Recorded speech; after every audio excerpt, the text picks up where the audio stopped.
ഇന്ന് നാം പരിശുദ്ധ കന്യകാമറിയത്തിന്റെ സമർപ്പണം ആഘോഷിക്കുന്നു. കർത്താവിന്റെ ആദ്യത്തേതും ഏറ്റവും പൂർണ്ണവുമായ ആലയമായി മറിയെ കാണാൻ നമ്മെ ക്ഷണിക്കുന്ന ഒരു വിരുന്നാണിത്. അവളുടെ ആദ്യകാലം മുതൽ അവൾ വേറിട്ടവളായിരുന്നു. അവളുടെ ഹൃദയം ദൈവത്തിനായി തുറന്നിരുന്നു. അവളുടെ ആത്മാവ് അവന്റെ കൃപയെ സ്വാഗതം ചെയ്യാൻ തയ്യാറായിരുന്നു. ഇന്ന് നമ്മൾ അവളെ ബഹുമാനിക്കുമ്പോൾ സുവിശേഷം യേശു ജെറുസലേമിലെ ദേവാലയത്തിൽ പ്രവേശിക്കുന്നതും വ്യാപാരികളെ പുറത്താക്കുന്നതും എന്റെ ഭവനം പ്രാർത്ഥനാലയമായിരിക്കും എന്ന് പ്രഖ്യാപിക്കുന്നതും ഇവിടെ അവതരിപ്പിക്കുന്നു. മറിയയുടെ വിശുദ്ധിയും യേശുവിന്റെ തീക്ഷ്ണതയും ഇവിടെ കണ്ടുമുട്ടുന്നു. ആഴത്തിലുള്ള ആന്തരിക നവീകരണത്തിലേക്ക് നമ്മെ വിളിക്കുന്നു. പ്രഖ്യാപനത്തിന് വളരെ മുമ്പുതന്നെ മറിയ ദൈവത്തിന്റെ വാസസ്ഥലമായിരുന്നു. അവളുടെ ജീവിതം മുഴുവൻ ശാന്തവും സ്ഥിരതയുള്ളതുമായ ഒരു അതേ ആയിരുന്നു. ദൈവം തന്റെ അസ്തിത്വത്തിന്റെ എല്ലാ കോണുകളും നിറയ്ക്കാൻ അനുവദിക്കാനുള്ള സന്നദ്ധത. ജീവനുള്ള ക്ഷേത്രങ്ങളായിരിക്കുക എന്നതിന്റെ അർത്ഥമെന്താണെന്ന് അവൾ നമ്മെ പഠിപ്പിക്കുന്നു. എന്നാൽ നമ്മൾ സത്യസന്ധരാണെങ്കിൽ നമ്മൾ ചോദിക്കണം, നമ്മുടെ ഹൃദയങ്ങൾ തിങ്ങിനിറഞ്ഞു പോകാൻ നമ്മൾ അനുവദിച്ചിട്ടുണ്ടോ? സോഷ്യൽ മീഡിയയുടെ ആരവമോ വിജയത്തിനായുള്ള പരിശ്രമമോ ഗോസിപ്പിന്റെ സംസാരമോ ആത്മാവിന്റെ മന്ത്രണം മുക്കിക്കളയാൻ നമ്മൾ അനുവദിച്ചിട്ടുണ്ടോ? യഥാർത്ഥ നവീകരണം എങ്ങനെയായിരിക്കുമെന്ന് യേശു നമുക്ക് കാണിച്ചു തരുന്നു. ദേവാലയത്തിൽ പ്രവേശിക്കുമ്പോൾ അവൻ സൗമ്യമായ നിർദ്ദേശങ്ങൾ നൽകുക മാത്രമല്ല ചെയ്യുന്നത്, അവൻ നിർണായക നടപടി സ്വീകരിക്കുന്നു.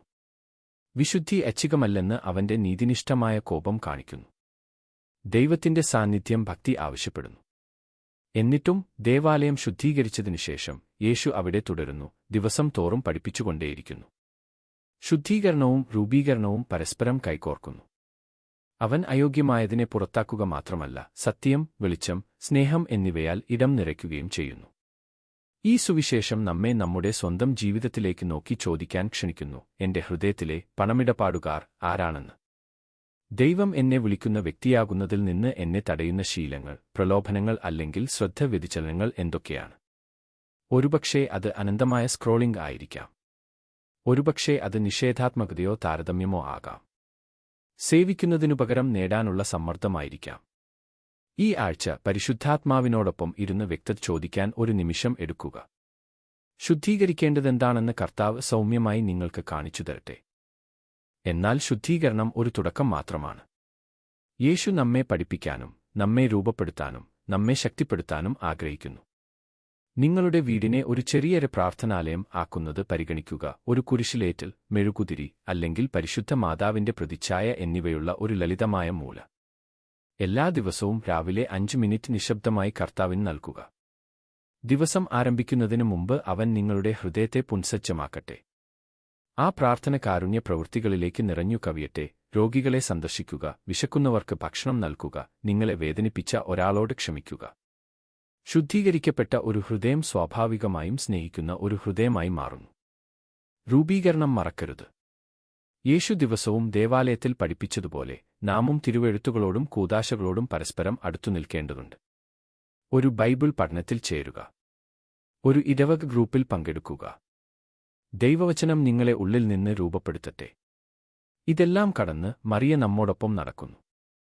അവൾ നമുക്കുവേണ്ടി മധ്യസ്ഥത വഹിക്കുന്നു, നമ്മെ പ്രോത്സാഹിപ്പിക്കുന്നു. ഹൃദയശുദ്ധി എങ്ങനെയിരിക്കുമെന്ന് അവൾ നമ്മെ കാണിച്ചു തരുന്നു. നമ്മുടെ പരാജയങ്ങളിൽ നാം തളർന്നു പോകുമ്പോൾ നമുക്ക് അവളിലേക്ക് തിരിഞ്ഞ്, അമ്മേ, എന്നെ നിന്റെ പുത്രൻ പുതുതായി സമർപ്പിക്കണമേ എന്ന് പറയാൻ കഴിയും. നമ്മെ എങ്ങനെ യേശുവിലേക്ക് നയിക്കണമെന്ന് അവൾക്കറിയാം. അതിനാൽ ഇന്ന് അവളുടെ അവതരണം ആഘോഷിക്കുമ്പോൾ നമുക്ക് വീണ്ടും കർത്താവിന് നമ്മെത്തന്നെ സമർപ്പിക്കാം. നമ്മുടെ ഹൃദയങ്ങളെ ശുദ്ധീകരിക്കാൻ യേശുവിനെ അനുവദിക്കാനുള്ള ധൈര്യത്തിനും നമ്മെ പഠിപ്പിക്കാൻ അവനെ അനുവദിക്കാനുള്ള താഴ്മയ്ക്കും വേണ്ടി നമുക്ക് യാചിക്കാം. വേഗതയേറിയതും ബഹളമയവുമായ ഒരു ലോകത്ത് വിശുദ്ധി ഒരു ശക്തമായ സാക്ഷിയായി മാറുന്നു. ദൈവം ഇപ്പോഴും തന്റെ ജനത്തിനിടയിൽ വസിക്കുന്നു എന്നതിന്റെ ഒരു ജീവിക്കുന്ന അടയാളം. മറിയെപ്പോലെ നമുക്കും കൃപയുടെ ആലയങ്ങളായി മാറാം.